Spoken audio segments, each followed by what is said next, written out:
আল্লাহ তাআলা বলেন, পয়গম্বর চিন্তার কোনো কারণ নাই। ও নবী, আমি আপনাকে আয়াত শিখাই দেই। এই আয়াত পরে হাতের মধ্যে ধুলা নেন, ওই ধুলার মধ্যে আপনি যখন ফু দিবেন, ওই ধুলা বাতাস ওদের চোখের মধ্যে পৌঁছাই দিবে। এদিক দিয়া নিরাপদে আপনি ঘর থেকে বের হয়ে যাবেন।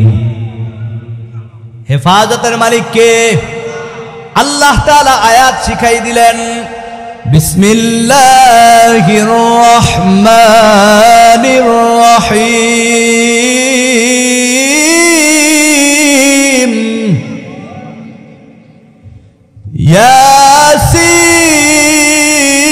ইয়াসিন ওয়াল কুরআনিল হাকীম,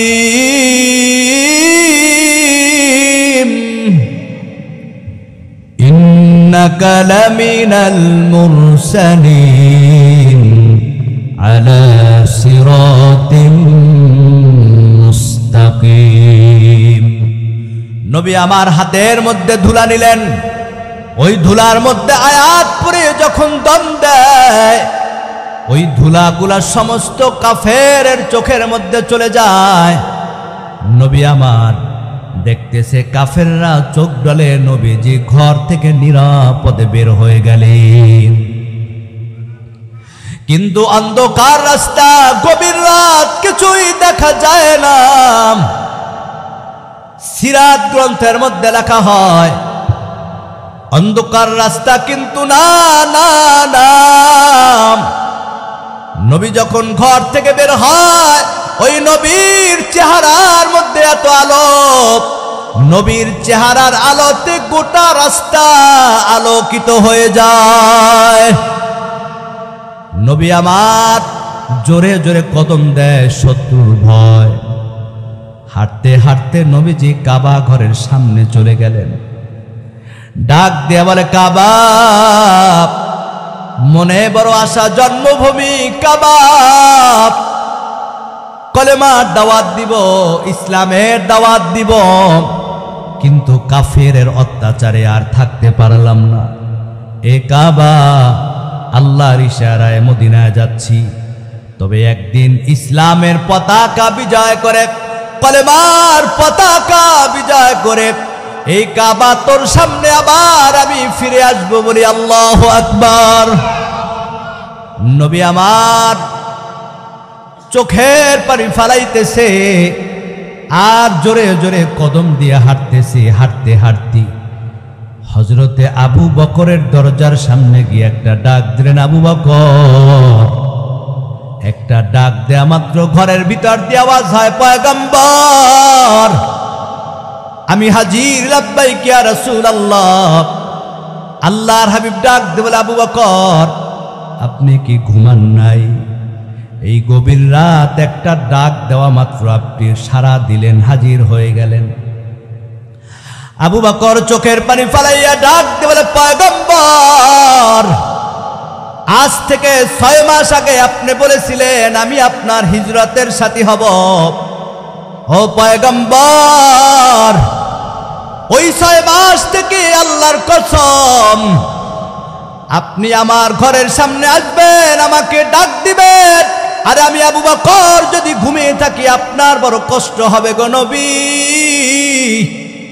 এজন্য এই 6 মাস ধরে একটা রাত বিছনার সাথে পিঠ লাগাই না, প্রতিটা রাত দরজার সাথে দাঁড়িয়ে থাকি, কখন আমার নবী আসবি। ও পয়গম্বর 6 মাস ধরে একটা রাতও ঘুমাই না, প্রতিটা রাত দরজার সাথে হেলান দিয়ে দাঁড়িয়ে থাকি, কখন আমার নবী আসবি। এ বাবা, কেমন নবীর প্রতি মহব্বত, কেমন ভালোবাসা। আজকে আপনি আমি ওই নবীর উম্মত হওয়ার পর নবীর সুন্নাতটা ধারণ করতে পারলাম না, নবীর আদর্শ ধারণ করতে পারলাম না। বলেন তো কিভাবে নবী আপনাকে আমাকে সুপারিশ করবে? আবু বকর চোখের পানি ফালাইয়া ডাক দিয়ে বলে, পয়গম্বর আমি একা শুধু ঘুমাই নাই তা না, ও নবী, আমার মেয়ে প্রতিটা দিন নাস্তা বানাইয়া বসে থাকে, কখন নবী আসবে, নবীর পথে সফরের জন্য নাস্তা তৈরি করে দিবি। ও নবী, একটা রাত আমার মেয়েটাও ঘুমায় না, প্রতিটা রাত আপনার সফরের জন্য নাস্তা বানাইয়া বসে থাকি। ও নবী, শুধু মেয়েটাও ঘুমায় না, আপনার সফরের জন্য একটা উট কিনেছি। ও নবী, যেই দিন থেকে উট কিনছি ওই দিন থেকে উটটাও ঘুমায় না, প্রতিটা রাত রাস্তার দিকে তাকিয়ে থাকে কখন নবী আসবে। ও নবী, উটটাও ঘুমায় না, আপনার দিকে তাকিয়ে আছে। আল্লাহর হাবিব বলে, তাড়াতাড়ি চলো। আবু বকরকে নিয়ে নবীজি হাঁটতেছেন, মদিনার দিকে যাইতেছেন। আমার ভাইরা, এই জান্নাতের বাগানে আসার তৌফিক দিয়েছেন কে? আরো জোরে বলেন। আসতে পেরে আমরা খুশি না বেজার? কারা কারা খুশি? নারায়ে তাকবীর, নারায়ে তাকবীর। ইচ্ছা থাকলেই কি জান্নাতের বাগানে আসা যায়? বুদ্ধির ধারা আসা যায় না, শক্তির ধারা আসা যায় না। যদি যাইতো, আপনার আমার চাইতে অনেক শক্তিওয়ালা মানুষ বাড়িতে আসে না নাই? আরো জোরে বলেন। শিক্ষার ধারা যদি জান্নাতের বাগানে আসা যাইতো, বহু শিক্ষিত কম্বলের নিচে ঘুমিয়ে আসে না নাই? বোঝা গেল শিক্ষার ধারা, বুদ্ধির ধারা, ক্ষমতার ধারা কোরআনের বাগানে আসা যায় না। ওই মালিক যাদেরকে পছন্দ করেন তাদেরকে বাছাই কইরা আল্লাহর জান্নাতের বাগানে নিয়ে আসেন। আল্লাহু আকবার। এই ময়দানটা, এই জায়গাটা গতদিনকে মাহফিল ছিল, সামনের দিন থাকবে? বলে এটা তো একটা বাড়ির মাঠ, এটা জান্নাতের বাগান হলো কিভাবে? আমার ভাইরা, আজ থেকে ১৫০০ বছর আগে আল্লামা হাসান বসরি বলেন, দুনিয়ার মানুষ রে, আদ-দুনিয়া কওলুহা যুলমাতুন, এই দুনিয়াটা একটা অন্ধকার জায়গা। এই অন্ধকার জায়গার মধ্যে কিছু নুরানি আলোকিত জায়গা আছে।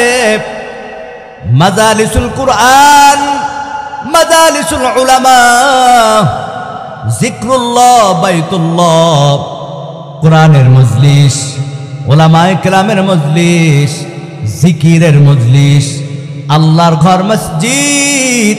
এই জায়গাগুলা দুনিয়ার জায়গার মধ্যে, এই জমিনের মধ্যে নুরানি আলোকিত জায়গা। বলি সুবহানাল্লাহ। আমার ভাইরা, আল্লাহর হাবিব সাল্লাল্লাহু আলাইহি ওয়াসাল্লাম বলেন, শরফুল মাকান শরফুল মাকিন, শরফুল মাকিন শরফুল মাকান। ব্যক্তির কারণে জায়গার দাম বেড়ে যায়, আবার জায়গার কারণে ব্যক্তির দাম বেড়ে যায়। হয়তো আপনার আমার প্রশ্ন থাকতে পারে, আমি তো গুনাহগার, আমি জান্নাতের বাগানে ঢুকলাম কিভাবে? এ ভাই, রসূলের পবিত্র জবানের ঘোষণা অনুযায়ী মাজালিসুল কুরআন, মাজালিসুল যিকর, বাইতুল্লাহ, এই জায়গাগুলা দুনিয়ার জমিনের মধ্যে আলোকিত নুরানি জান্নাতের বাগান। জোরে বলি আল্লাহু আকবার। এ ভাই বলেন তো, আল্লাহ জান্নাত বানাইছে কয়টা? আরো জোরে বলেন। আল্লাহ 8টা জান্নাত বানাইছেন। জান্নাতের মধ্যে যারা যাবে তারা জাহান্নামে যাবে না, আবার জাহান্নামের মধ্যে যারা যাবে তারা জান্নাতে ঢুকবে না। নবীজির পবিত্র জবানের ঘোষণা অনুযায়ী এই ময়দানটা এখন জান্নাতের একটা বাগান। বলি সুবহানাল্লাহ। জান্নাতে যেমন জাহান্নামী যাবে না, তেমনি ভাবে রাসূলের জবানের ঘোষণা অনুযায়ী এই মাহফিল ময়দানটা এখন জান্নাতের বাগান। তেমনি ভাবে যতক্ষণ আমরা এই ময়দানের মধ্যে থাকব, ঢোকার পর থেকে শেষ পর্যন্ত আপনি আমি সবাই জান্নাতি মেহমান। বলি সুবহানাল্লাহ, আল্লাহু আকবার। আমার ভাইরা, বলে জান্নাতে যারা যাবে তারা তো পবিত্র, তাদের কোনো গুনাহ থাকবে না, কিন্তু আমি তো অনেক গুনাহ করেছি, আমি অনেক পাপ করেছি। আল্লাহর হাবিব বলেন শরফুল মাকানি শরফুল মাকিন, ব্যক্তির কারণে জায়গার দাম বেড়ে যায়। শরফুল মাকিন শরফুল মাকান, জায়গার কারণে ব্যক্তির দাম বেড়ে যায়। আমার ভাইরাম, ওই মক্কার ইয়াসরিব নগর যেই শহরের কোনো দাম নাই, কিন্তু আল্লাহর হাবিবের কদম মোবারক পড়ার কারণে, নবীজি হিজরত করার কারণে ওই ইয়াসরিব নগরটাকে আল্লাহ তাআলা সোনার মদিনা বানাই দিছেন। নবীর কারণে জায়গার দাম বেড়ে যায়। শরফুল মাকানে শরফুল মাকিন, তেমনি ভাবে জায়গার কারণে ব্যক্তির দাম বেড়ে যায়। যখন কোন এই সীতারামপুরের কোন মুসলমান আব্দুর রহমান আব্দুর রহিম এখান থেকে যখন আল্লাহ কাবা ঘরের সামনে নিয়ে যায়, বান্দা যখন হজ করতে যায় আল্লাহর ঘরের সামনে ঘুরে ঘুরে তাওয়াফ করে আর আল্লাহকে হাজিরা দেয়, আল্লাহুম্মা লাব্বাইক লা শারীকা লাক লাব্বাইক ইন্নাল হামদা ওয়ান নি'মাতা লাক ওয়াল মুলক লা শারীকা লাক লাব্বাইক। বান্দা ঘুরে ঘুরে তাওয়াফ করে আর বলে আল্লাহ আমি তোমার গুনাহগার বান্দা হাজির, আল্লাহ তুমি আমাকে মাফ করে দাও। মায়ার নবী বলেন শরফুল মাকিন শরফুল মাকান, এই গুনাহগার যখন আল্লাহর ঘরের সামনে ঘুরে ঘুরে তাওয়াফ করে হজ করে, আল্লাহ ওই কাবার বরকতে এই গুনাহগারের জীবনের সব গুনাহ মাফ করে দেন। আপনি আমি গুনাহগার, জীবনে অনেক গুনাহ করেছি, অন্যায় করেছি, পাপ করেছি, কিন্তু আজকে যখন এই জুবায়েত চুন্নমলার উদ্যোগে একদিন ব্যাপী ওয়াজ মাহফিলের আয়োজন করা হয়েছে, নিয়ত করে যখন ময়দানের মধ্যে ঢুকছি, আমার ভাইরা মাজালিসুল কোরআন মাজালিসুজ যিকর, কোরআনের মজলিসে ঢোকার কারণে, জিকিরের মজলিসে ঢোকার কারণে, ওলামা ইকরামের মজলিসে ঢোকার কারণে আল্লাহ তাআলা এই মুহূর্তে আপনার আমার গুনাহটাকে স্টপ করে সবাইকে জান্নাতি নিয়ামতের মধ্যে আল্লাহ তাআলা দান করেছেন। আসতে পেরে আমাদের লাভ হয়েছে না লস? আর যারা ঘুমিয়ে আছে, অনেক মানুষ চিন্তা করে মাইকের আওয়াজ তো বাড়িতে বসে শোনা যায়, মাহফিল ময়দানে গিয়ে কি লাভ? কথা বলেন ঠিক কিনা? আমার ভাইরা, ময়দানের বরকত কি ময়দানের বাহিরে পাওয়া যায়? যায় না। এজন্য এখনো যারা বাড়িতে রাস্তায় ঘুরতেছেন, আমি আপনাদের খেদমতে আরজ করে যাই, আজকে এই সীতারামপুরে মাহফিল দক্ষিণ পাড়া, এই মাহফিলটা হতে পারে আপনার আমার জন্য নাজাতের ওসিলা। কথা বলেন ঠিক কিনা? এই মাহফিল দেওয়ার উদ্দেশ্য হচ্ছে কোরআনের আলোচনা শুনে শুনে ওলামা কেরামের জবান থেকে এই গ্রামের সমস্ত মানুষগুলা যেন সবাই নামাজি হয়ে যায়। বলেন ঠিক কিনা? সবাই যেন নামাজি হয়ে যায়, সমস্ত মা বোনরা যেন পর্দাওয়ালা হয়ে যায়। কথা বলেন ঠিক কিনা? আজকে যখন এই মাহফিলের আয়োজন শুরু হয়ে গেছে, আপনার আমার মধ্যে যে আনন্দ, কিন্তু একদল লোক আছে তারা আরো বেশি আনন্দিত। তারা কারা? তারা হচ্ছে আপনার আমার মা বাবা, যারা দুনিয়ার থেকে বিদায় হয়ে গেছে, আজকে আপনার আমার দিকে তাকিয়ে আছে। সন্তান মাহফিলে যাচ্ছে, বাবা মাহফিলে যাচ্ছে, ভাই মাহফিলে যাচ্ছে, কোরআন এবং হাদিসের আলোচনা শুনে আমার জন্য কবরে কিছু হাদিয়া পাঠাবে। আল্লাহু আকবার। আজকে সেই কবরবাসীদের নাজাতের উসিলা আজকে এই মাহফিল, আল্লাহ কবুল করুক বলে আমিন। আমার ভাইরা, এর জন্য আমরা আসতে পেরে খুশি না বেজার? আয়ে মাহফিল ময়দানে আয়ে জান্নাতের মায়া, ও ভাই মাহফিল ময়দানে আয় জান্নাতের মায়ায় আমলের বন্ধনে দেখো না কি সুন্দর, আমলের বন্ধনে দেখো না কি সুন্দর ইলমের বিনিময়। আয় মাহফিল ময়দানে আয় জান্নাতের মায়ায়, ও ভাই মাহফিল ময়দানে আয় জান্নাতের মায়ায়। জোরে বলি আল্লাহু আকবার। জান্নাতের বাগানে এলে গুনাহ ঝরে যায়, জাহান্নামী হয়েলেও জান্নাতি সে হয়। হইল না? আল্লাহু আকবার। জান্নাতের বাগানে এলে গুনাহ ঝরে যায়, জাহান্নামী হয়েলেও জান্নাতি সে হয়।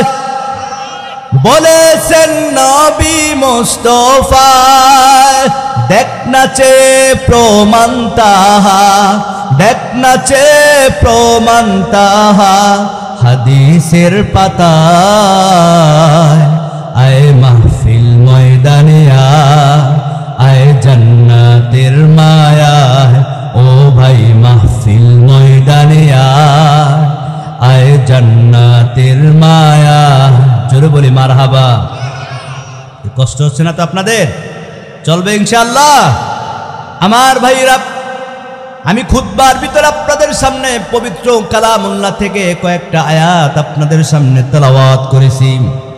আমার ভাইরা, এর মধ্যে সর্বশেষ যে আয়াতটা তেলাওয়াত করেছি, আল্লাহ পাক রব্বুল আলামিন এই আয়াতটা নাজিল করে নবীর মাধ্যমে তার সমস্ত বান্দাদেরকে আল্লাহ তাআলা একটা মেসেজ দিয়ে দিলেন। আমার ভাইরা, এই দুনিয়াতে আমরা আসছি খালি হাতে, যাব আবার খালি হাতে। আল্লাহ তাআলা একমাত্র আপনাকে আমাকে সৃষ্টি করেছেন ইল্লা লিয়াবুদুন, একমাত্র আল্লাহর গোলামি করার জন্য। আমরা আল্লাহকে ভালোবাসি, নবীকে ভালোবাসি। এই দুনিয়ার মধ্যে আসমানের নিচে জমিনের উপরে একজন মুসলমান, একজন ইমানদার সবচাইতে বেশি যাকে ভালোবাসে তিনি হলেন একমাত্র আমার আল্লাহ। জোরে বলি সুবহানাল্লাহ। যার কারণে বান্দা ওই আল্লাহকে না দেখা, আল্লাহকে না শুইনা, আল্লাহর প্রতি ঈমান আইনা, ওই বান্দা আল্লাহর মহব্বতে বান্দা সকালবেলা ফজরের সময় ঠান্ডা পানি দিয়া অজু কইরা মসজিদে জামাতে হাজির হয়ে যায়। এ ভাই কার মহব্বতে? আরো জোরে বলেন। ওই আল্লাহকে কি কেউ দেখছে কখনো? না না, কেউ দেখে নাই। কিন্তু বান্দা আল্লাহকে মহব্বত করে, আল্লাহকে ভালোবাসে। যদিও বান্দা আল্লাহর গোলামি না করে, যদিও বান্দা আল্লাহকে না ডাকে, এরপর আল্লাহ বান্দাকে ভালোবাসে। কারণ আল্লাহ তাআলা এই জমিনের মধ্যে সবচাইতে সুন্দর করে মানুষ আল্লাহ বানাইছেন। আমার ভাইরা, আল্লাহ পাক রব্বুল আলামিন বলেন, খালাকাল ইনসানা মিন সালসালিন কাল ফাখর। আল্লাহ তাআলা মানুষ বানাইছেন। এই মানুষকে আল্লাহ তাআলা এত সুন্দর করে বানাইছেন।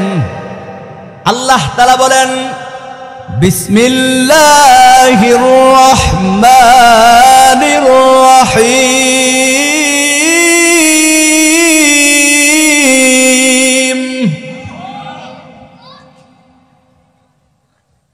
والتين والزيتون وطور سينين وهذا البلد الأمين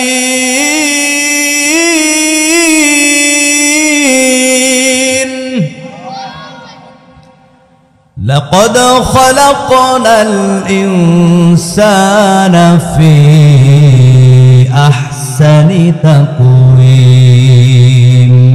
জোরে বলি আল্লাহু আকবার। আল্লাহ তাআলা বলেন আমি সবচেয়ে সুন্দর করে মানুষ বানাইছি। হে যুবক ভাইরা, বৃদ্ধ বাবাজিরা, মা বোনেরা, একটু ভালো করে শোনো। আল্লাহ তাআলা বলেন আমি সবচেয়ে সুন্দর করে মানুষ বানাইছি।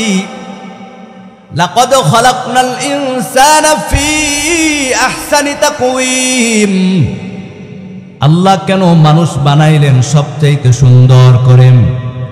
অন্য আয়াতের মধ্যে আল্লাহ তাআলা জানাই দেন, ওয়ামা খালাকতুল জিন্না ওয়াল ইনসা ইল্লা লিয়াবুদুন। আমি আল্লাহ মানুষ এবং জিন বানাইছি একমাত্র আমার ইবাদত করার জন্য। কার ইবাদত? আরো জোরে বলেন। ওই বান্দা আল্লাহর ইবাদত করবে, আল্লাহকে ভালোবাসবে। তবে আল্লাহকে কিভাবে ভালোবাসবে? এ ভাই, যে যাকে চিনে সে তাকে মানে। কথা বলেন ঠিক কিনা? যে যাকে চিনে না সে তাকেও মানেও না। এখন যদি স্বাভাবিক সিভিল পোশাকে আপনাদের থানার একজন এসপি সাহেব আইসা যদি ময়দানে বসে, কেউ চিনবেও না তাকে, কেউ সম্মানও করবে না। কিন্তু যখন প্রশাসন নিয়ে আসবে, পোশাক পরে আসবে, ময়দানে তো দূরের কথা, তাকে এখানেও বসতে দেবে না, বাড়িতে নিয়ে যাবে। যে যাকে চিনে সে তাকে মানে। এজন্য আল্লাহকে যে চিনছে সে আল্লাহকে মানে, নবীকে যে চিনছে সে নবীকে মানে, নবীকে মহব্বত করেন। একজন ইমানদার আল্লাহকে মহব্বত করে, আল্লাহকে ভালোবাসি। এই ইমানদার দুনিয়ার সমস্ত কিছু ত্যাগ করে শত কষ্টের মধ্যেও, ব্যস্ততার মধ্যে ওই আল্লাহর মহব্বতে বান্দা এক ওয়াক্ত নামাজ কখনো ছাড়ে না। আর যে চিনে না সে মানেও না, আল্লাহর হুকুমও মানে না, নামাজও পড়ে না। কথা বলেন ঠিক কিনা? এজন্য মানতে হলে আগে চিনতে হবে। কিভাবে চিনব রে ভাই? আল্লাহ তাআলা আয়াত নাযিল করে দিলেন, নবী আমার আপনার উম্মতদেরকে শুনাই দেন, আপনার উম্মত যদি আমি আল্লাহকে ভালোবাসতে চায়, মহব্বত করতে চায়, আমি আল্লাহকে চিনতে চাই, ও নবী সে যেন আপনাকে ভালোবাসে, আপনাকে চিনে, আপনাকে মহব্বত করে। আল্লাহু আকবার। কে বলতেছেন? কে? আল্লাহ তাআলা বলতেছেন, বিসমিল্লাহির রহমানির রহিম।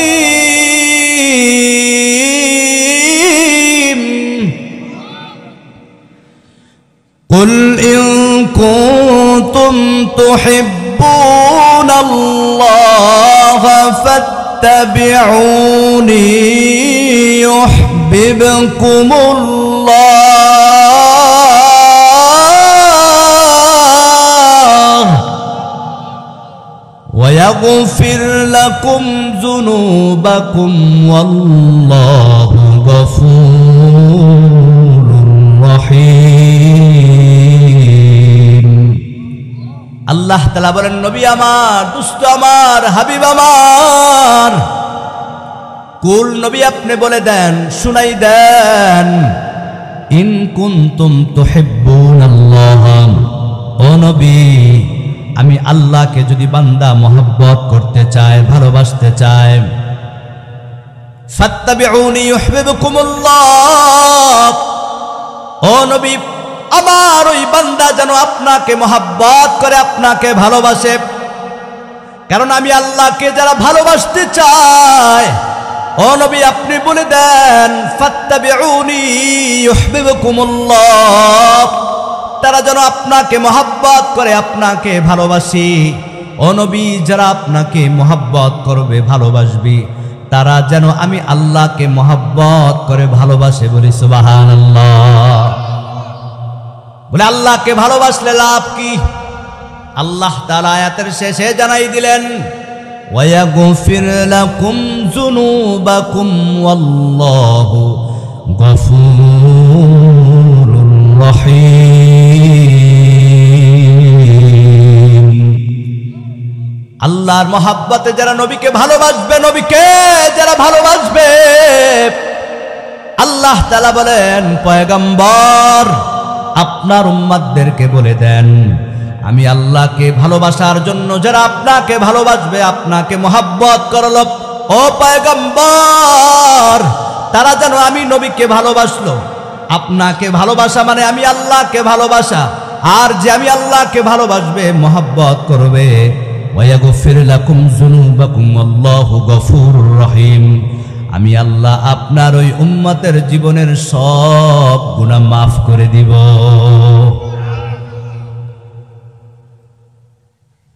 এই সীতারামপুরের মুসলমান বলেন তো, আল্লাহকে ভালোবাসতে চাই কি চাই না? কিভাবে ভালোবাসবো? আল্লাহ তাআলা বলেন, নবী আমার আপনার উম্মতদেরকে বলে দেন তারা যেন আপনাকে মহব্বত করে, আপনাকে ভালোবাসে। বুঝা গেল আল্লাহকে ভালোবাসতে হলে ভালোবাসতে হবে নবীকে। কথা বলেন ঠিক কিনা?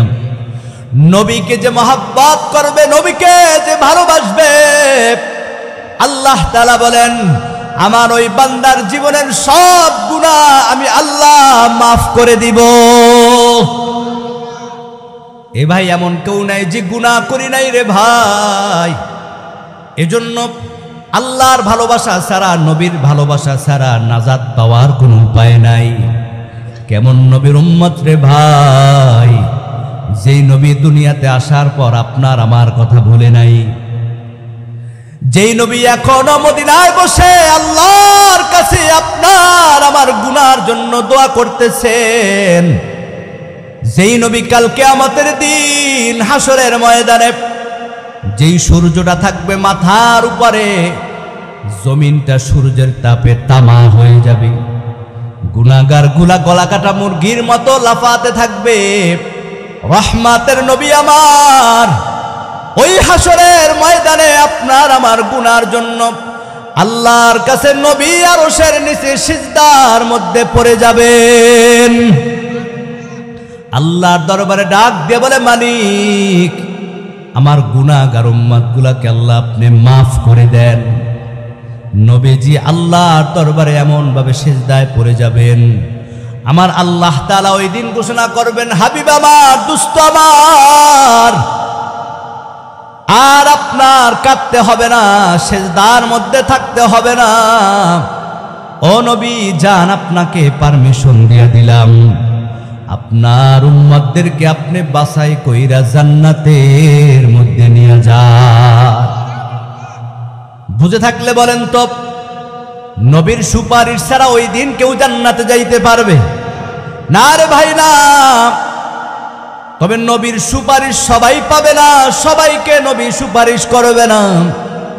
একমাত্র নবী তাদেরকে সুপারিশ করবে দুনিয়ার জমিনের মধ্যে যারা আল্লাহকে ভালোবাসছেন, নবীকে ভালোবাসছেন, নবীর আদর্শ অনুযায়ী চলছে। আজকে বাবা তুমি নামাজ পড়ো না, রোজা রাখো না, মিথ্যা বলো, অন্যায় করো, পাপ করো, সাবধান। দুনিয়ার জমিনে অস্থায়ী অনস্থায়ী জীবনে নবীকে ভালোবাসতে পারলা না, নবীর আদর্শটা ধারণ করতে পারলা না, সূরাতের মধ্যে নবীর সুন্নাত ঢুকাইতে পারলা না, সাবধান, নবী তোমাকে সুপারিশ কখনোই করবে না, করবে না। এজন্য নবীকে ভালোবাসতে হবে জীবনের চাইতেও বেশি।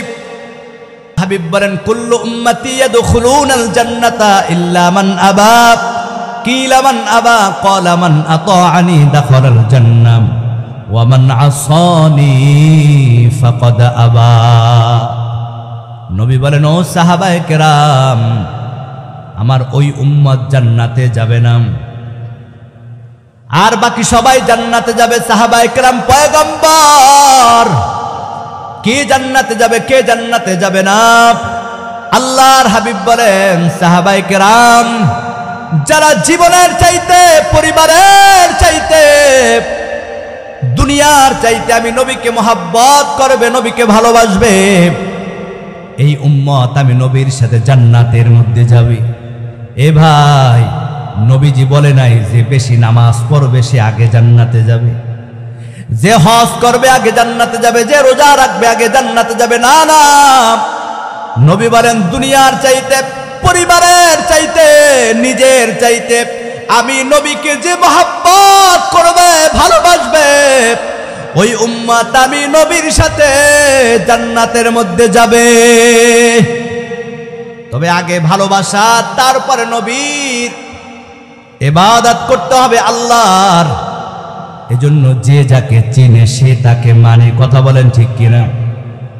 আমল দ্বারা জান্নাতে যাওয়া যাবে না রে ভাই, আমল দ্বারা আল্লাহর জান্নাতে ঢোকা যাবে না। তবে দিলের মধ্যে যদি নবীর মহাব্বত থাকে, আল্লাহর মহাব্বত থাকে, আমল যদি কম হয়, আল্লাহ তাআলা নবীর মহাব্বতে বিনা হিসেবে জান্নাত দিয়ে দিবেন। এজন্য অসংখ্য সাহাবীরা আছেন এক ওয়াক্ত নামাজ পড়ে নাই, একটা রোজাও রাখে নাই, একদিনও তেলাওয়াত করে নাই, কিন্তু নবীর মহাব্বতে, নবীর ভালোবাসায় বিনা হিসেবে জান্নাতি হয়ে গেছেন। নবী আমার যুদ্ধের ময়দানে কাতার সোজা করতেছেন, এমত অবস্থায় একজন রাখাল দৌড়াই আসছে, ও নবী আমার, আমি যদি এখন কলেমা পড়ি তাহলে আমার জন্য কি দিবেন আপনি হাদিয়া? নবী বলেন, তুমি যদি এখন কলেমা পড়ে মুসলমান হয়ে যাও, আল্লাহ তোমাকে বিনা হিসেবে জান্নাত দান করে দিবেন। তাই নাকি? বলে হ্যাঁ। ওই রাখাল একটা দৌড় দিছে, তাহলে আমার বকরিগুলা মালিককে বুঝাই দিয়া যায়। রাখাল যখন বকরিগুলা বুঝাই দিতে গেছে, দিক দিয়ে আইসা দেখে যুদ্ধ শুরু হয়ে গেছে। কেমন নবীর মহাব্বত! চিন্তা করে, আমি তো এখন মুসলমান, আমি তো সবে মাত্র নবীর হাতে কলেমা পড়েছি। ওই রাখাল যুদ্ধের ময়দানে শরীক হয়ে গেলেন। এক পর্যায়ে যুদ্ধ যখন শেষ হয়ে যায়, নবীজি দেখতেছেন এইমাত্র কলেমা পড়া সেই সাহাবীও শহীদ হয়ে গেছে। নবীজি সাহাবীর দিকে তাকাইয়া হাসতেছেন, ডাক দিয়ে বলে, সাহাবায়ে কেরাম জানো, এই রাখাল সবে মাত্র কলেমা পড়ে মুসলমান হয়েছে, সবে মাত্র দুনিয়ার থেকে বিদায় হয়ে গেছে, শহীদ হয়েছে। আল্লাহ তাআলা এই রাখালকে দেখে আল্লাহ নিজেও হাসতেছেন। আল্লাহু আকবার! তার কোন আমল ছিল? নামাজ ছিল না? না রে ভাই, অন্তরের মধ্যে নবীর মহাব্বত ছিল। তবে সাবধান, আবার শুধু মুখে সুন্নি দাবি করলে হবে না, মুখে নবীর আশেক দাবি করলে হবে না। নবীর আশেক যদি দাবি করতে হয়, 5 ওয়াক্ত নামাজ ছাড়া বিকল্প কোনো রাস্তা নাই। এজন্য নবীকে যে যত বেশি মহাব্বত করবে, যে যত বেশি ভালোবাসবে,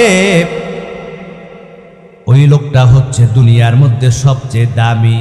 শুধু দুনিয়ার মধ্যে দামি না, সম্মানিত না, আল্লাহ মৃত্যুর পর কিয়ামতের দিন আল্লাহ তাকে সবচাইতে মর্যাদা দান করবেন। খায়রুল কুরুনি সুম্মাল্লাযীনা ইয়ালুনাহুম সুম্মাল্লাযীনা ইয়ালুনাহুম। নবীকে সমস্ত উম্মতের মধ্যে সবচেয়ে বেশি যিনি ভালোবাসেন, মহব্বত করছেন, তিনি হচ্ছেন নবীজির প্রিয় সাহাবী হযরতে আবু বকর সিদ্দিক। জোরে বলি সুবহানাল্লাহ। বলে এই আবু বকর নবীজির এমনিতেই প্রিয় সাহাবী হয় নাই, আবু বকর নবীজিকে এত মহব্বত করেছেন, এত ভালোবাসছেন। আমার ভাইরা, শেরে খোদা হযরত আলী রাদিয়াল্লাহু তাআলা আনহুকে জিজ্ঞাসা করা হয়, বলেন তো সবচাইতে বেশি বুজুর্গকে পীর সবচেয়ে বড় কি? পীর আমাদের দেশে একদল মানুষ শুনলে এটা আবার ব্যঙ্গচিত্রে নেয়, এটা মানে ভণ্ড ছন্ড। কথা বলেন ঠিক কিনা?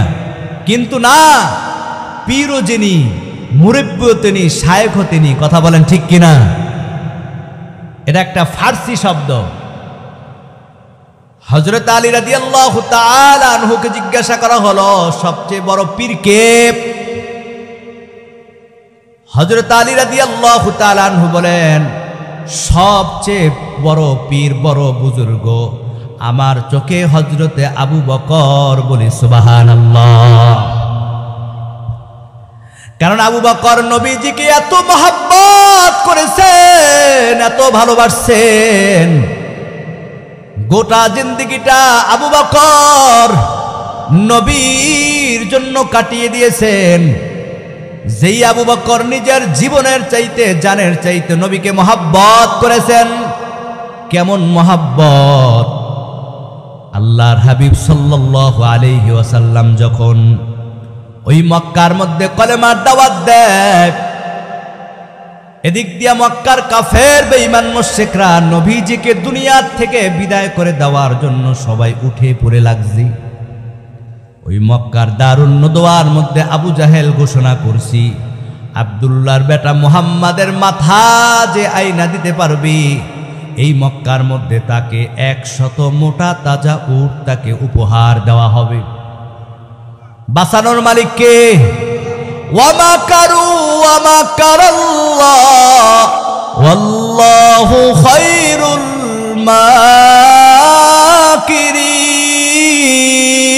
মাকিরিন। আল্লাহ যদি কাউকে বাঁচাইতে চায়, হেফাজত করতে চায়, দুনিয়ার সমস্ত মানুষ মিলাও তার কোনো ক্ষতি করতে পারে? মক্কার মধ্যে ঘোষণা হয়ে যায়, কাফেররা ছুটছে, কই আব্দুল্লাহর বেটা মুহাম্মদ, যেখানেই পাবে দুনিয়ার থেকে বিদায় করে দিবে। এ বাবা, আপনার আমার মধ্যে নবীর কেমন মহব্বত, সাহাবায়ে কেরাম কেমন নবীকে মহব্বত করেছেন। আল্লাহ তাআলা আয়াত নাযিল করে দিয়েছেন, নবী আমার তাড়াতাড়ি মক্কা থেকে মদিনায় চলে যান, কারণ এই মক্কার কাফের বেঈমান মুশরিকরা আপনাকে বড় কষ্ট দেয়। নবী আমার কয়েক বছর আগে কিছু সাহাবীদেরকে মদিনার মধ্যে পাঠিয়ে দিয়েছেন, এ সাহাবায়ে কেরাম তাড়াতাড়ি চলে যাও, এই মক্কার কাফের অত্যাচার কতদিন সহ্য করব? একদিন মনে হয় মক্কা থেকে মদিনা যেতে হবে। অসংখ্য সাহাবীরা মদিনার মধ্যে আগে চলে গেছেন। নবীজি হযরত আবু বকরকে একদিন ডাক দিলেন, আবু বকর, এই মক্কার কাফেরের অত্যাচার সহ্য করা যায় না, নির্যাতন সহ্য করা যায় না, হয়তো একদিন আল্লাহর ইশারায় মক্কা থেকে মদিনায় হিজরত করা লাগবে। ও আবু বকর, ওই হিজরতের সাথে আপনি আমার সাথে হবেন। নবী আমার ঘরের মধ্যে ঘুমিয়ে আছে, এদিক দিয়া কাফেররা নবীর পুরা ঘর ঘেরাও করেছে, খোলা তলোয়ার নিয়ে দাঁড়িয়ে আছে, নবীকে দুনিয়ার থেকে বিদায় করে দিবে। আল্লাহর হাবিব দেখে চতুর্দিক দিয়া কাফেররা দাঁড়িয়ে গেছে নবীকে হত্যা করার জন্য। নবী আমার ডাক দিয়ে বলে, আল্লাহ, আমি কিভাবে বের হব? কাফেররা তো ঘেরাও করে ধরেছি। আল্লাহ তাআলা বলেন, পয়গম্বর, চিন্তার কোনো কারণ নাই। ও নবী, আমি আপনাকে আয়াত শিখাই দেই, এই আয়াত পরে হাতের মধ্যে ধুলা নেন, ওই ধুলার মধ্যে আপনি যখন ফু দিবেন, ওই ধুলা বাতাস ওদের চোখের মধ্যে পৌঁছাই দিবে, এদিক দিয়া নিরাপদে আপনি ঘর থেকে বের হয়ে যাবেন। হেফাজতের মালিক কে? আল্লাহ তাআলা আয়াত শিখাই দিলেন, বিসমিল্লাহির রহমানির রহিম,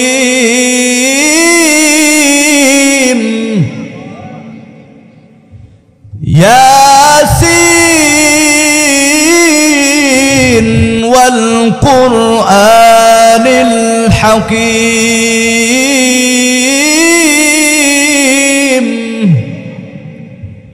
ইন্নাকা লামিনাল মুরসালিন আলা সিরাতিম মুস্তাকিম। নবী আমার হাতের মধ্যে ধুলা নিলেন, ওই ধুলার মধ্যে আয়াত পড়ে যখন দম দেয়, ওই ধুলাগুলা সমস্ত কাফেরের চোখের মধ্যে চলে যায়। নবী আমার দেখতেছে কাফেররা চোখ ডলে, নবীজি ঘর থেকে নিরাপদে বের হয়ে গেলেন। কিন্তু অন্ধকার রাস্তা, গভীর রাত, কিছুই দেখা যায় না। সিরাত গ্রন্থের মধ্যে লেখা হয়, অন্ধকার রাস্তা কিন্তু না না না। নবী যখন ঘর থেকে বের হয়, ওই নবীর চেহারার মধ্যে এত আলো, নবীর চেহারার আলোতে গোটা রাস্তা আলোকিত হয়ে যায়। নবী আমার জোরে জোরে কদম দেয় শত্রুর ভয়। হাঁটতে হাঁটতে নবীজি কাবা ঘরের সামনে চলে গেলেন। ডাক দেয়া বলে, কাবা, মনে বড় আশা, জন্মভূমি কাবা, কলেমার দাওয়াত দিব, ইসলামের দাওয়াত দিব, কিন্তু কাফেরের অত্যাচারে আর থাকতে পারলাম না। এ কাবা, আল্লাহর ইশারায় মদিনায় যাচ্ছি, তবে একদিন ইসলামের পতাকা বিজয় করে, কলেমার পতাকা বিজয় করে এই কাবা তোর সামনে আবার আমি ফিরে আসবো বলি আল্লাহু আকবার। নবী আমার চোখের পানি ফালাইতেছে আর জোরে জোরে কদম দিয়ে হাঁটতেছে। হাঁটতে হাঁটতে হযরতে আবু বকরের দরজার সামনে গিয়ে একটা ডাক দিলেন, আবু বকর। একটা ডাক দেয়া মাত্র ঘরের ভিতর দিয়ে আওয়াজ হয়, পয়গম্বর, আমি হাজির, লাব্বাইক ইয়া রাসূলুল্লাহ। আল্লাহর হাবিব ডাক দিয়ে বলে, আবু বকর, আপনি কি ঘুমান নাই? এই গভীর রাত একটা ডাক দেওয়া মাত্র আপনি সাড়া দিলেন, হাজির হয়ে গেলেন। আবু বকর চোখের পানি ফালাইয়া ডাক দিয়ে বলে, পয়গম্বর, আজ থেকে 6 মাস আগে আপনি বলেছিলেন আমি আপনার হিজরতের সাথী হব। ও পয়গম্বর, ওই 6 মাস থেকে আল্লাহর কসম আপনি আমার ঘরের সামনে আসবেন, আমাকে ডাক দিবেন, আর আমি আবু বকর যদি ঘুমিয়ে থাকি আপনার বড় কষ্ট হবে গো নবী। এজন্য এই 6 মাস ধরে একটা রাত বিছনার সাথে পিঠ লাগাই না, প্রতিটা রাত দরজার সাথে দাঁড়িয়ে থাকি, কখন আমার নবী আসবি। ও পয়গম্বর, 6 মাস ধরে একটা রাতও ঘুমাই না, প্রতিটা রাত দরজার সাথে হেলান দিয়ে দাঁড়িয়ে থাকি, কখন আমার নবী আসবি। এ বাবা, কেমন নবীর প্রতি মহব্বত, কেমন ভালোবাসা। আজকে আপনি আমি ওই নবীর উম্মত হওয়ার পর নবীর সুন্নাতটা ধারণ করতে পারলাম না, নবীর আদর্শ ধারণ করতে পারলাম না। বলেন তো কিভাবে নবী আপনাকে আমাকে সুপারিশ করবে? আবু বকর চোখের পানি ফালাইয়া ডাক দিয়ে বলে, পয়গম্বর, আমি একা শুধু ঘুমাই নাই তা না, ও নবী, আমার মেয়ে প্রতিটা দিন নাস্তা বানাইয়া বসে থাকে, কখন নবী আসবে, নবীর পথে সফরের জন্য নাস্তা তৈরি করে দিবি। ও নবী, একটা রাত আমার মেয়েটাও ঘুমায় না, প্রতিটা রাত আপনার সফরের জন্য নাস্তা বানাইয়া বসে থাকি। ও নবী, শুধু মেয়েটাও ঘুমায় না, আপনার সফরের জন্য একটা উট কিনেছি। ও নবী, যেই দিন থেকে উট কিনছি ওই দিন থেকে উটটাও ঘুমায় না, প্রতিটা রাত রাস্তার দিকে তাকিয়ে থাকে, কখন নবী আসবে। ও নবী, উটটাও ঘুমায় না, আপনার দিকে তাকিয়ে আছে। আল্লাহর হাবিব বলে, তাড়াতাড়ি চলো। আবু বকরকে নিয়ে নবীজি হাঁটতেছেন, মদিনার দিকে যাইতেছেন। আবু বকর একবার নবীজির সামনে যায় আর একবার পিছনে যায়। আল্লাহর হাবিব ডাক দিয়ে বলে, আবু বকর, কেন আপনি এইভাবে সামনে যান পিছনে যান? আবু বকর ডাক দিয়ে বলে, ইয়া রাসূলুল্লাহ, ইয়া হাবিবাল্লাহ, আমি যখন সামনে যাই আমার মনে হয় পিছন দিক দিয়া শত্রু না জানি আপনাকে আঘাত করে গো নবী। এজন্য আমি আবার পাগলের মতো পিছনে চলে আসি। যখন আমি পিছনে আসি আমার মনে হয় ডান দিক দিয়া না জানি আপনাকে তীরের আঘাত আসে, এজন্য আবার ডানে যাই, বামে যাই। কারণ আমি আবু বকর থাকতে আপনার শরীরে আঘাত পড়বে, আমি আবু বকর সহ্য করতে পারবো না গো নবী। এইভাবে হাঁটতে হাঁটতে হাঁটতে এক পর্যায়ে নবীজি গিয়ে একটা গুহার মধ্যে আবু বকরকে নিয়ে গেলেন। আবু বকর ডাকতে বলে, নবী একটু দাঁড়ান, আমি দেখি গুহার মধ্যে কোনো শত্রু আছে কিনা, কোনো পোকামাকড় আছে কিনা, গুহাটা একটু পরিষ্কার করে নি। আবু বকর গুহার মধ্যে গিয়া গুহাটা পরিষ্কার করলেন। এবার ডাকতে বলে, নবী আসেন, গুহার মধ্যে চলে আসেন। নবীজি যখন গুহার মধ্যে চলে গেলেন, আবু বকর দেখতেছে গুহার মধ্যে অনেক ছিদ্র দেখা যায়। মনে মনে ভাবলেন, গুহার এই ছিদ্রের মধ্যে না জানি কোনো সাপ বিচ্ছু আছে, নবীকে আঘাত করলে নবীর বড় কষ্ট হবে। আবু বকরের কাঁধের মধ্যে একটা চাদর ছিল, পাগড়ি ছিল। এই পাগড়িটা ছিঁড়ে ছিঁড়ে আবু বকর সমস্ত গুহার ছিদ্রগুলা বন্ধ করে। একটা ছিদ্র বাকি ছিল, কাপড় শেষ হয়ে গেছে। আবু বকর পার গোড়ালি দিয়ে ছিদ্রটা চেপে ধরছে, পাটা সোজা করে দিছে। ডাক দিয়ে বলে, পয়গম্বর অনেক কষ্ট করেছেন, আমার হাঁটুর মধ্যে উরুর মধ্যে একটু মাথা দিয়ে শোন। নবী আমার আবু বকরের পায়ের মধ্যে উরুর মধ্যে একটু ঘুম পড়ে গেলেন। এদিক দিয়ে ওই গুহার ছিদ্রের মধ্যে ছিল একটা সাপ, বারবার আবু বকরের পায়ের মধ্যে আঘাত করে।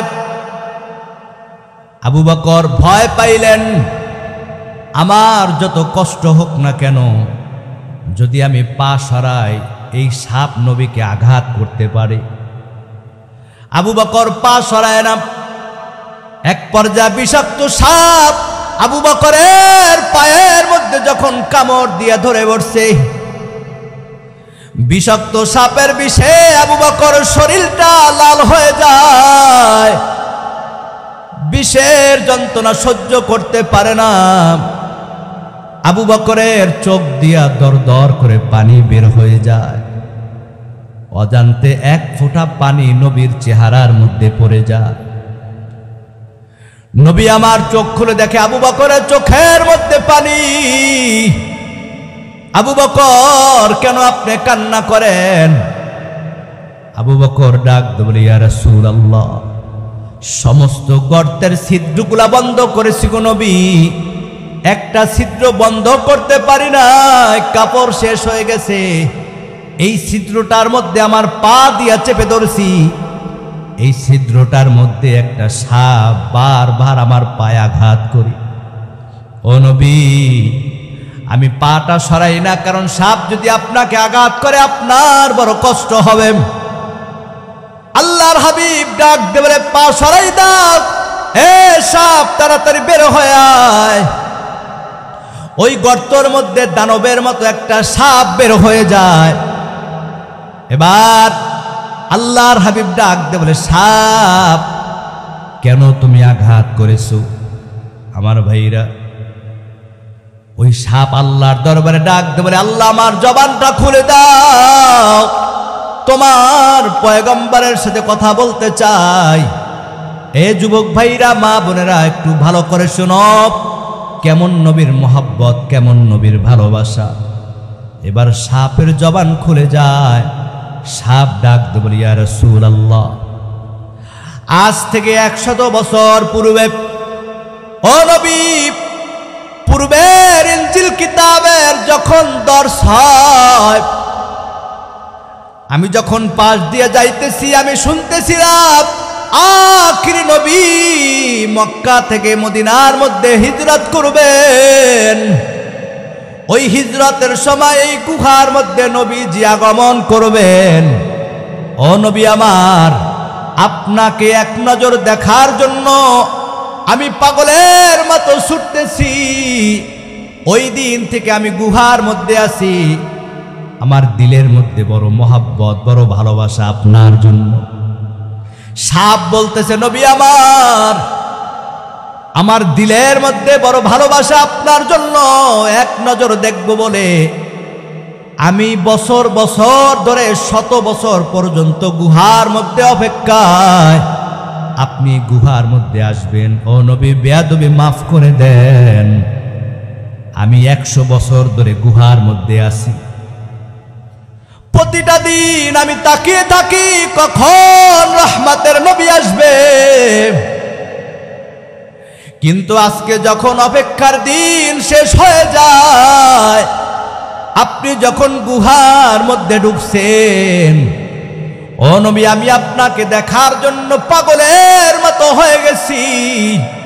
কিন্তু আপনার আবু বকর সমস্ত ছিদ্রগুলা বন্ধ করে দেয়। একটা ছিদ্র ছিল, তাও আবু বকর পা দ্বারা চেপে ধরছে। ও নবী, আবু বকরকে কামড় দেওয়া আমার উদ্দেশ্য ছিল না। আমার উদ্দেশ্য ছিল এক নজর আপনার নুরানি চেহারাটাকে দেখব। কিন্তু নবী, আজকে যদি আপনাকে দেখতে না পারি, আর দেখার সুযোগ হবে না। এজন্য আবু বকরের পায়ের মধ্যে বারবার আমি সংকেত দেই, আবু বকর যেন পাটা সরাই দেয়। কিন্তু আবু বকর আপনার পাগল, আবু বকরও পা সরায় না আপনার মহব্বতে গো নবী। কিন্তু আমিও আপনাকে দেখতে চাই। এক পর্যায়ে আবু বকর যখন পা সরায় না, আমি সিদ্ধান্ত নিলাম, যদি আবু বকরের পায়ের মধ্যে আমার কামড় দিয়া বিষ দিতেও হয়, তারপরও এক নজরের জন্য আমার মায়ার নবীকে আমি দেখতে চাই। আল্লাহর হাবিব এই কথা শোনার পর বলে, যাও, তুমি চলে যাও।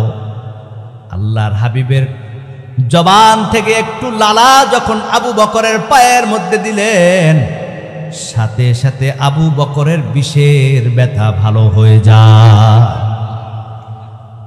কেমন নবীর প্রতি মহব্বত! যেই আবু বকর গোটা জিন্দেগিটা নবীর জন্য কাটিয়ে দিয়েছেন, যেই আবু বকর গোটা জিন্দেগিটা নবীকে মহব্বত করেছেন, নবীকে ভালোবাসছেন।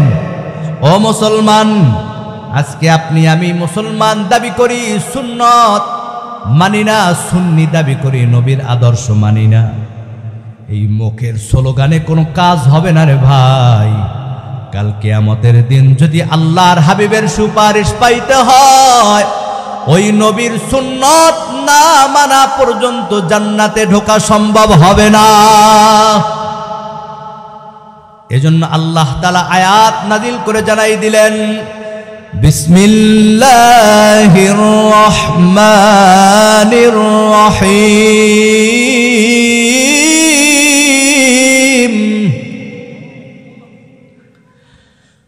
কুল ইন কুনতুম তুহিব্বুনাল্লাহা ফাত্তাবিউনি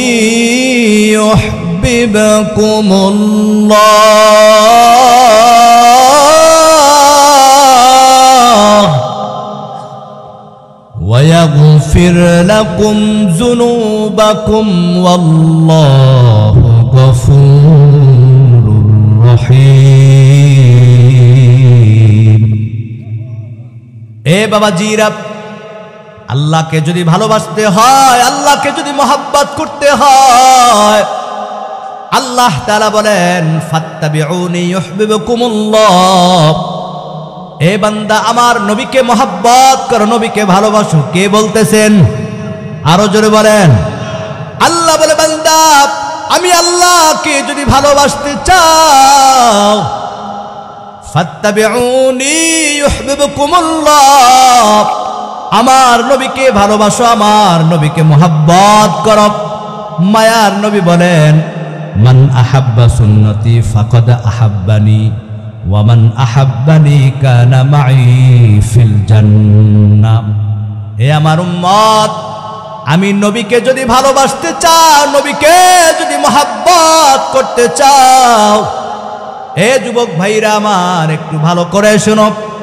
মায়ার নবী বলেন, আমি নবীকে যদি ভালোবাসতে চাও, মান আহাব্বা সুন্নতি ফাকাদ আহাব্বানি, সে যেন আমার সুন্নতকে মহব্বত করে ভালোবাসি।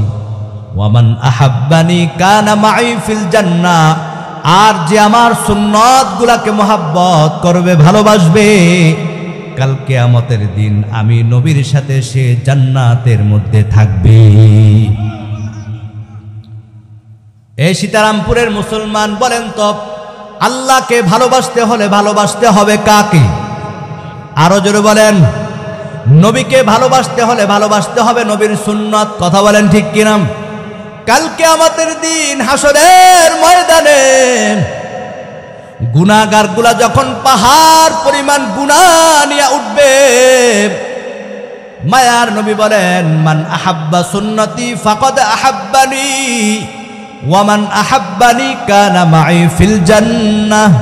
যে আমার সুন্নাতকে মহব্বত করলো, যে আমার সুন্নাতকে ভালোবাসলো, ওয়া মান আহাব্বানি কানা মাই ফিল জান্নাহ, ওই উম্মত কাল কিয়ামতের দিন আমি নবীর সাথে জান্নাতের মধ্যে থাকবে। এবার বুঝে আসলে বলেন, নবীর সুপারিশ ছাড়া জান্নাতে যাওয়া যাবে? আরো জোরে বলেন। আল্লাহকে ভালোবাসতে হলে ভালোবাসতে হবে নবীকে। নবী বলেন, আমি নবীকে যদি মহাব্বত করতে চাও, আমার সুন্নাতকে মহাব্বত করো। আর যারা সুন্নাতকে মহাব্বত করবে, নবী বলেন, সে আমার সাথে জান্নাতের মধ্যে থাকবে।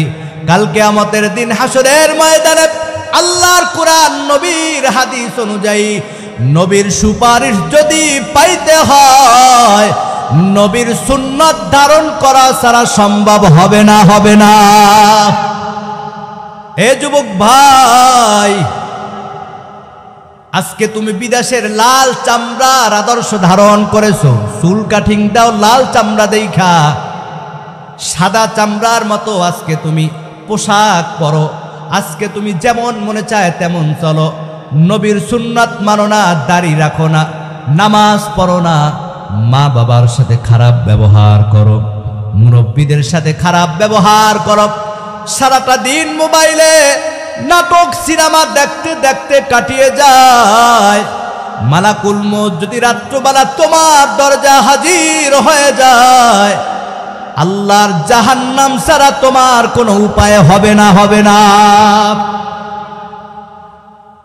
এ ভাই, আজকে আপনি আমি মুসলমান দাবি করি, ইমানদার দাবি করি, অথচ নামাজ পড়ি না, রোজা রাখি না, আল্লাহর হুকুম মানি না। বলেন তো, এই মুসলমানের কোনো দাম আছে? দাম আছে? কোনো দাম নাই রে ভাই। যে যাকে চিনে সে তাকে মানে, যে যাকে চিনে না সে তাকেও মানে না। এজন্য আল্লাহকে যদি পাইতে হয়, ভালোবাসতে হবে কাকে? আরো জোরে বলেন। তুমি সরাসরি মাওলার কাছে লাইন ক্লিয়ার পাইবা না, যদি মাঝখানে না থাকে শাহে মদিনা। আল্লাহু আকবার। তুমি সরাসরি মাওলার কাছে লাইন ক্লিয়ার পাইবা না, যদি মাঝখানে না থাকে শাহে মদিনা। আল্লাহর খুশি যে পাওয়া যায় নবীর ভালোবাসা, রাসূলের ভালোবাসা। তোমায় ভালোবাসি নবী গো, তোমায় ভালোবাসি নবী, ওই আল্লাহকে পাওয়ার আশায়। আল্লাহর খুশি যে পাওয়া যায় নবীর ভালোবাসায়, রাসূলের ভালোবাসা। জোরে বলেন মারহাবা।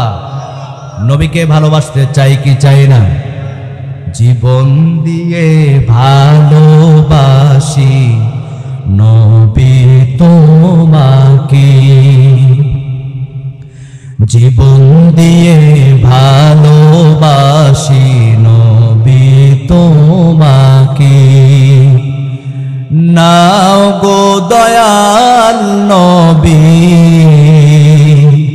রওজা পাকে, জীবন দিয়ে ভালোবাসি নবী তোমাকে। ইয়া রাসূলুল্লাহ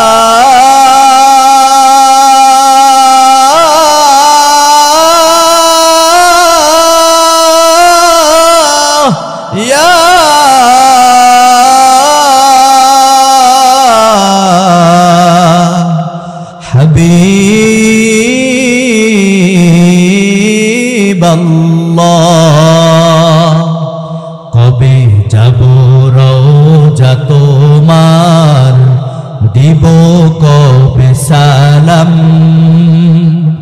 মিটিবে দিলের পেরেশানি চুমে তোমার কদম ওই নুরানি বদন খানি দেখাও না আমারে জীবন দিয়ে ভালোবাসি নবী তোমাকে জীবন দিয়ে ভালোবাসি নবী তোমাকে আমার ভাইরা হযরত আবু বকর জীবনের চাইতে নবীকে ভালোবাসেন মহব্বত করেছেন যার কারণে আল্লাহ ওই আবু বকরকে এত সম্মান দান করেছেন এত মর্যাদা দান করেছেন নবী আমার জীবনের শেষ মুহূর্তে যখন অসুস্থ হয়ে গেলেন রহমতের নবী আমার বিছনায় শুয়ে আছেন নবী অজ্ঞান হয়ে গেলেন কথা বলতে পারে না নবী আমার উঠতে পারে না চলতে পারে না সমস্ত সাহাবায়ে কেরাম সবাই কাতারবন্দি হয়ে দাঁড়িয়ে আছেন নবীজি জামাতে নামাজ পড়াবেন নবীর পিছে নামাজ পড়ব কারণ সাহাবীরা ঈমান আনার পর নবী ছাড়া অন্য কারো পিছে জামাতে নামাজ পড়ে নাই কিন্তু নবী আমার অসুস্থ বিছনা থেকে উঠতে পারে না এতটা অসুস্থ হয়ে গেলেন নবীজি কথা বলতে পারে না সমস্ত সাহাবীরা সবাই কান্না শুরু করছেন নবীজি এত অসুস্থ হয়ে গেলেন এমন অসুস্থ কখনো হয় নাই এ ভাই আপনার আমার আদরের মা যখন হঠাৎ অসুস্থ হয়ে যায় সন্তানগুলা পাগল হয়ে যায় ডাক্তারের কাছে নিয়ে যায় চিকিৎসার কাছে নিয়ে যায় ওষুধ খাওয়ায় সাহাবীরা ডাক দিয়ে বলে রহমতের নবী আমার অসুস্থ হয়ে গেছেন জামাতের সময় পার হয়ে যায় এখনো নবী আসে না আমাদের মনে হয় নবীর পিছে আর জামাতে নামাজ পড়া হবে না কারণ এত অসুস্থ নবী কখনো হয় নাই আবু বকর পাগলের মতো কান্না শুরু করছে ওমর কান্না করতেছে হযরতে ওসমান কান্না করতেছে আলী কান্না করতেছে নবী আমার যখন একটু হুঁশ ফিরে আসলেন ডাক দিয়ে বলে আয়েশা রে এখন কোন ওয়াক্ত নামাজের সময় বলে ইয়া রাসূলুল্লাহ এখন ইশার নামাজের সময় আল্লাহর হাবিব ডাক দিয়ে বলে আয়েশা রে আমি এত অসুস্থ এমন অসুস্থ কখনো হই নাই এ আয়েশা রে আমার শরীরটা খুব ক্লান্ত লাগতেছে আমার বড় কষ্ট হচ্ছে আয়েশা রে বলো আমার আবু বকর যেন আজকে আমার মুসল্লায় দাঁড়াইয়া নামাজ শুরু করে কেমন রহমতের নবী আমার কেমন আবু বকর নবীজি সমস্ত সাহাবীদের মধ্যে একমাত্র আবু বকরকে নবীর মুসল্লায় দাঁড়াইয়া নামাজ পড়ার ঘোষণা দিয়েছেন আবু বকর এই কথা শোনার পর অঝর জোরে চোখের পানি ফেলাইয়া কান্না শুরু করছি হযরত ওমর বলে আবু বকর নবীজি বলেছে নামাজ পড়াইতে আপনি কি নামাজ পড়াইতে চান না আবু বকর ডাক দিয়ে বলে ওমর নবী আমাকে নামাজ পড়াইতে বলছে আমার বড় খুশনসিব কারণ নবীর মুসল্লায় দাঁড়াইয়া আমি নামাজ পড়বো আমি বড় ভাগ্যবান কিন্তু ওমর আমি এর জন্য কান্না করি না এর জন্য আমি পেরেশান না রহমতের নবী আমার নবীর মুসল্লায় আজকে আমি যখন দাঁড়াইয়া নামাজ পড়াবো আমার মনে হয় রহমতের নবী আর এই মুসল্লায় দাঁড়ানোর সুযোগ হবে না নবী এত অসুস্থ হয়ে গেলেন কেমন সাহাবী আবু বকর, যেই আবু বকরকে আল্লাহ নবীর মহাব্বতে, নবীর ভালোবাসায় আল্লাহ তাআলা দশজন সাহাবীদেরকে দুনিয়ার জমিনের মধ্যে ওপেন জান্নাতের টিকিট দিয়েছেন। এর মধ্যে সর্বপ্রথম আল্লাহ নবীর সাহাবী হযরতে আবু বকরকে জান্নাতের ঘোষণা দিয়েছেন। কেমন আবু বকর? যে আবু বকরকে আল্লাহ তাআলা জানাই দিয়েছেন, পয়গম্বর